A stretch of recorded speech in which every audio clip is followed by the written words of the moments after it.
नमस्कार, मैं तुषार गौतम। आप देख रहे हैं न्यू भारत न्यूज। राजस्थान में 2023 दिसंबर के अंदर नई सरकार बनी और बीजेपी की सरकार बनी, लेकिन उसका बजट अब आया है। इस बजट में क्या खास है? मेरे साथ हैं गोपी चंद जी, जो 2 बार के विधायक है जहाजपुर से, और बड़ी हॉट सीट थी और बड़ी गर्मजोशी से वहां पर चुनाव हो रहा था, माहौल जबरदस्त था। लेकिन ऐसी हॉट सीट में भी इन्होंने अपनी लगातार 2 बार जीत के आए हैं। इनसे बातचीत करेंगे बजट के ऊपर। पहला टॉपिक हमारा बजट है कि जहाजपुर विधानसभा को इस बार बजट में क्या मिला और जहाजपुर की जनता ने क्या वादे किए, वो कितने खरे उतरे। इनसे बातचीत करेंगे। सर, एक तो बहुत बहुत स्वागत है आपका। बजट पेश हो चुका है, ठीक है। जहाजपुर की जनता आपसे कुछ मांगती थी, आपने क्या सौगातें दी? मैं सबसे पहले हमारे प्रदेश के लोकप्रिय मुख्यमंत्री भजनलाल जी को बधाई देना चाहता हूँ। हमारे उप मुख्यमंत्री दया कुमारी जी जो वित्त मंत्री, उन्होंने शानदार बजट पेश किया और मजबूती से उन्होंने बजट पेश किया कल विधानसभा में। और मेरी विधानसभा क्षेत्र जहाजपुर की जनता की जो लंबे टाइम से लगातार मांग थी, वो सारे के सारे सौगातें हमें प्राप्त हुई है। जैसे कन्या महाविद्यालय, जो हमारी बच्चियां आज पढ़ने के लिए, हमारे गरीब परिवार के जो 12th 10th के बाद वो पढ़ाते नहीं है, तो हमारी लंबे टाइम से मांग थी कि वहाँ कन्या महाविद्यालय हो। तो पहले ही बजट में मुख्यमंत्री जी ने और हमारे वित्त मंत्री जी ने पहले हमारे जहाजपुर में पहली हमारी मांग के आधार पर कन्या महाविद्यालय खोला जहाजपुर में। इसके बाद में हमारी मांग थी, वहाँ किसान लोग, बड़ी मात्रा में किसान लोग जो अपना जीवन यापन करते हैं उस पे, खेती पे निर्भर निर्भर रहते हैं, उनके लिए हमारे लंबे टाइम से सब्जी मंडी की आसपास मंडियां नहीं थी, कोटा जाना था, अजमेर जाना पड़ता था। तो उसके लिए हमारी मांग हमने रखी मुख्यमंत्री जी के। फल सब्जी मंडी के लिए उन्होंने स्थापना, फल सब्जी मंडी खोलने का उन्होंने बजट में घोषणा की। इसके लिए मैं मुख्यमंत्री जी का, वित्त मंत्री जी का बहुत बहुत आभारी हूँ। क्षेत्र की जनता की ओर से उनको धन्यवाद देना चाहता हूँ। ऐसे ही बहुत सारे काम, हमारे जो गरीब लोग रोजगार के लिए भीलवाड़ा या गुजरात अन्य पलायन कर जाते हैं, तो इसके लिए औद्योगिक क्षेत्र में मैंने पीपलोद और जहाजपुर में रिको इंडस्ट्रीज की मांग की और वो भी उन्होंने, मुख्यमंत्री जी ने खोला। इसके लिए मैं मुख्यमंत्री जी को धन्यवाद देना चाहता हूँ। शिक्षा के क्षेत्र में हमारे विद्यालय क्रमोन्नत किए गए।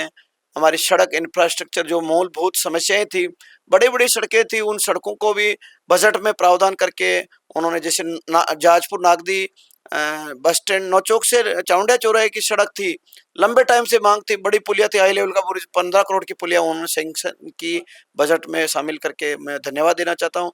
इसी तरह छोटे छोटे बहुत सारे काम, पीएससी को हमारी जहाजपुर सीएससी जिला उप अस्पताल, हमारी लंबे टाइम से लगातार 40 वर्षों से हमारी मांग थी। जहाजपुर 100 किलोमीटर भीलवाड़ा जाना पड़ता है, जयपुर कोटा जाना पड़ता है इलाज के लिए, तो वहाँ के लोगों को की मांग थी। मेरा चुनाव में घोषणा भी थी कि मैं जैसे ही बजट में मेरे को मिलेगा तो मैं इसको उप जिला अस्पताल में क्रमोन्नत करवा, जहाजपुर सीएससी को उप जिला अस्पताल में क्रमोन्नत करने का बजट में घोषणा की। मुख्यमंत्री जी का मैं आभारी हूँ। अंबरगढ़ जो सब सेंटर था, उसको पीएससी में क्रमोन्नत किया। मैं गजेंद्र सिंह जी, हमारे ऊर्जा, हमारे चिकित्सा मंत्री जी हैं, उनको धन्यवाद देना चाहता हूँ। मुख्यमंत्री को धन्यवाद देना चाहता हूँ कि उन्होंने ऐतिहासिक चिकित्सा क्षेत्र में, हमारे क्षेत्र में काम किया। इस तरह हमारे उपखंड मुख्यालय में भीलवाड़ा और शाहपुरा जिले के कितने ही उपखंड मुख्यालयों में खेल स्टेडियम खोला, जैसे जहाजपुर में खोला खेल स्टेडियम, कोटड़े में खेल स्टेडियम खोला, बनेड़ा में खेल स्टेडियम खोला, और शाहपुरा जिला मुख्यालय हमारा, तो वहाँ खेल अकादमी की मांग की, मुख्यमंत्री जी ने तुरंत स्वीकृत की और शाहपुरा जिले में मुख्यालय पर खेल अकादमी की स्थापना की घोषणा की। मैं मुख्यमंत्री जी को, वित्त मंत्री जी को धन्यवाद देना चाहता हूँ, आभार प्रकट करना चाहता हूँ। ऐसे अनेक कार्य जो लंबे टाइम से हमारे अटके हुए थे, उन कार्यों को करने का मुख्यमंत्री जी ने काम किया। भीलवाड़ा जिले में जो हमारी पिछले महीने बजट में मांग की थी, कांग्रेस की सरकार ने दुर्भावना पूर्वक टेक्सटाइल पार्क को जोधपुर में कर दिया था, लेकिन अभी हाल ही बजट में मुख्यमंत्री, हमारे लोकप्रिय सांसद दामोदर जी अग्रवाल के प्रयास से, हमारे सबके प्रयास से भीलवाड़ा जिले में टेक्सटाइल पार्क की स्वीकृति मिली और मुख्यमंत्री जी ने जमीन भी 1200 बीघा जमीन आवंटन कर दिया। मैं मुख्यमंत्री जी को धन्यवाद करना चाहता हूँ, उनको बहुत बहुत भीलवाड़ा जिले की जनता की तरफ से आभार प्रकट करना चाहता हूँ। विधायक जी, मेरा आपसे दूसरा सवाल है कि आपने इतने काम करवाए हैं, नई सरकार बनी है और अभी नए नए मुख्यमंत्री हैं, अंतिम पंक्ति के मुख्यमंत्री बनाए गए हैं भजनलाल शर्मा जी, लेकिन विपक्ष कह रहा है कि बजट नील बटा सन्नाटा है। विपक्ष का तो सिर्फ नौटंकी है।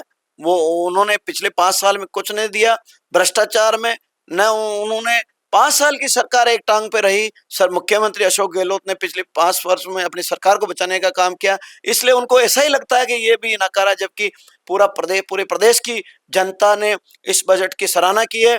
हमारे आदिवासी भाइयों के लिए पूर्ववर्ती सरकार ने 1,000 करोड़ रुपए बजट में लक्ष्य रखा था हर प्रतिवर्ष आदिवासियों के उत्थान के लिए, लेकिन वो पैसा भी खर्च नहीं किया। अभी हाल ही में मुख्यमंत्री जी ने बजट घोषणा में आदिवासियों के लिए 1,500 करोड़ रुपए बजट का प्रावधान किया, अनुसूचित जाति के लिए भी 1,500 करोड़ और जनजाति के लिए 1,500 करोड़ रुपए का बजट में प्रावधान किया। मैं मुख्यमंत्री जी को, वित्त मंत्री जी को और हमारे देश के यशस्वी प्रधानमंत्री जी को धन्यवाद, आभार प्रकट करना चाहता हूँ। बहुत शानदार बजट दिया।